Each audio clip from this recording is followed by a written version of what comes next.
तर संजय शिरसाट यांना लवकरच गाशा गुंडाळावा लागणार असल्याचेच हे संकेत आहेत, अशी प्रतिक्रिया ठाकरेंच्या शिवसेनेचे खासदार संजय राऊत यांनी दिली आहे.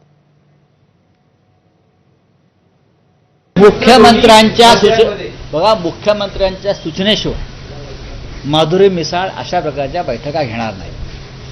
मला माधुरी मिसाळ माहिती आहेत. पुण्यातले अनेक वर्ष त्या भारतीय जनता पक्षाच्या कार्यकर्त्या किंवा आमदार आहेत, नगरसेविका पण होत्या. मला वाटतं मुख्यमंत्र्यांच्या सूचनेशिवाय त्या सामाजिक न्याय विभागाच्या बैठका घेतील असं मला वाटत नाही. याचा अर्थ संजय शिरसाट यांना गाशा गुंडाळावा लागण्याची चिन्ह आहेत.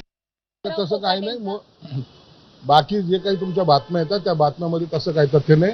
प्रत्येक नेत्यांशी त्या संबंधित मंत्र्यांचं बोलणं झालेलं असतं आणि आमचं सुद्धा बोलणं झालेलं आहे आणि म्हणून आम्ही या आरोपाकडे जास्त गांभीर्याने पाहतो. सामन्यामध्ये आलं याचा अर्थ तुम्ही समजून घ्या, असं काहीच कधी होणार नाही. ते त्यांना काय ते काय भविष्य, अरे ते काय सरकारमध्ये आहेत का? त्यांना काय भविष्य दाखवायला ठेवलंय का? त्यांच्या याच्यावर कसला विश्वास ठेवता? आम्ही सत्ताधारी आहोत, आम्हाला माहिती ना काय घडतं.